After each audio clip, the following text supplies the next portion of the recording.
अक्टूबर 2023 को हुए टकराव के बाद कई इस्राएली नागरिक और सैनिक गजा में बंधक बनाए गए थे। उस कार्रवाई ने इसराइल और हमास संघर्ष को पूरी तरह से तनाव में डाल दिया था। लगभग 2 साल से जारी इस युद्ध के बाद हाल ही में एक सीज फायर यानी संघर्ष विराम हुआ है। इस समझौते के तहत तय हुआ था कि हमास बंधकों और उनके शवों को लौटाएगा, जबकि इसराइल भी फलस्तीनी बंदियों को वापस करेगा। हालांकि बंधकों की अदला बदली लगातार प्रक्रिया में है। इसराइल की तरफ से भी हजारों की तादाद में बंदियों को रिहा किया गया है और हमास ने भी इसराइली बंधकों को छोड़ा है। लेकिन एक बड़ी खबर सामने आ रही है।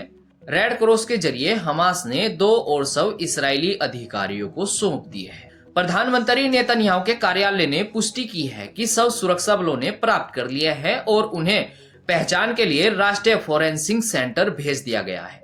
आपको बता दें कि बाद में इस्राएली सेना ने बताया कि इनमें से एक शव की पहचान हो गई है।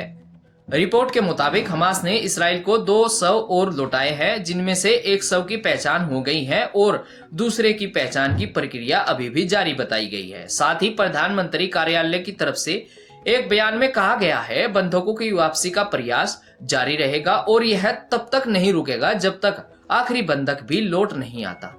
जबकि संगठन का कहना है कि इसराइल ने कई बार सीज फायर का उल्लंघन किया है, जिसकी वजह से शवों को खोजने और वापस करने में मुश्किलें आई है।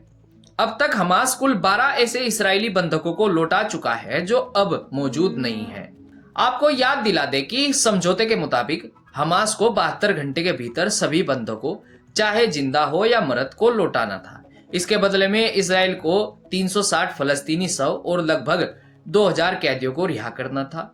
हालांकि इसराइल की तरफ से फलस्तीनी बंदियों को छोड़ा जा रहा है, लेकिन जिस तरह की खबरें लगातार सामने आ रही हैं, जमीनी हालात और सीमाओं पर बढ़ते तनाव की वजह से यह प्रक्रिया धीरे चल रही है। आपको ये भी बता दें, माना जा रहा है कि बंधकों और शवों की वापसी आसान नहीं है। गजा के कई हिस्सों में हुई बड़ी कार्रवाई के कारण शव बरामद करना मुश्किल है। साथ ही दोनों पक्षों के बीच भरोसे की कमी और लगातार हो रहे आरोप प्रत्यारोप ने कहीं ना कहीं हालात को और तनावपूर्ण बना दिया है। राजनीतिक तौर पर अगर देखा जाए तो यह मामला बेहद संवेदनशील माना जा रहा है। हर शव और हर बंधक एक भावनात्मक मामला बन चुका है। इसराइल में परिवार अपने प्रियजनों की वापसी का इंतजार कर रहे हैं, जबकि गजा में लोग अपने अपनों की रिहाई की मांग कर रहे हैं। अंतर्राष्ट्रीय समुदाय इस सौदे को मानवीय दृष्टि से एक सकारात्मक कदम बता रहा है, लेकिन अभी भी अस्थायी शांति की राह कहीं ना कहीं लंबी दिखाई दे रही है। दूसरी तरफ यह भी खबर सामने आ रही है, जहां इस्राएली सेना ने कहा है कि संगठन ने उनके सैनिकों पर कार्रवाई की है और उसको हमास की तरफ से संघर्ष विराम का उल्लंघन बताया है। इस्राएली सेना यानी आईडीएफ के मुताबिक रविवार स्थानीय समय सुबह रफा के दक्षिणी गजा क्षेत्र में उनके जवानों पर आरपीजी और स्नाइपर से हमला किया गया। सेना ने इस कार्रवाई को सीज फायर का खुला उल्लंघन बताया है। रिपोर्ट के मुताबिक संगठन की कार्रवाई के तुरंत बाद इस्राएली सेना ने जवाबी कार्रवाई में रफा पर हवाई हमले किए और कहा कि यह खतरे को दूर करने के लिए किया गया है, जिसमें कई सुरंगों के साथ साथ इमारतें भी निशाना बनी। इस्राएली प्रधानमंत्री बेंजामिन नेतन्याहू और रक्षा मंत्री ने वरिष्ठ सैन्य अधिकारियों के साथ फोन पर बातचीत कर जवाबी कदमों पर चर्चा की, जिसके बाद आईडीएफ ने कहा कि जोरदार जवाबी कार्रवाई करेगी।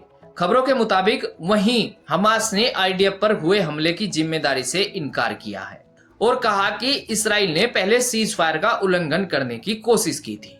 रफा में यह झड़प उस समय हुई जब युद्ध विराम को अभी करीब 1 हफ्ता पूरा हुआ है।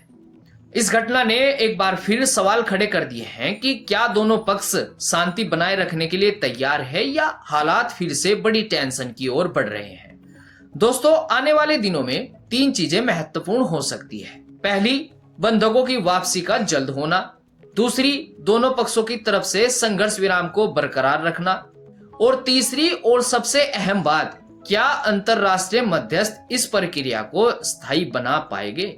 तो कुल मिलाकर हमास ने इसराइल को 2 और शव लौटा दिए हैं, लेकिन रफा में हुआ टकराव यह दिखाता है कि शांति की डोर अब भी बहुत नाजुक है, जिस कारण सीज फायर पर इसका असर पड़ सकता है और हालात फिर से तनाव की ओर लौट सकते हैं। इस पूरे मामले को लेकर आपकी क्या राय है, नीचे कमेंट्स में जरूर बताएं। और अगर वीडियो पसंद आया हो तो लाइक करें। ऐसी ही खबरें आसान और सरल भाषा में देखने के लिए चैनल को भी सब्सक्राइब जरूर करें। मिलते हैं दोस्तों नई खबरों के अपडेट के साथ, तब तक के लिए मुझे दीजिए इजाजत।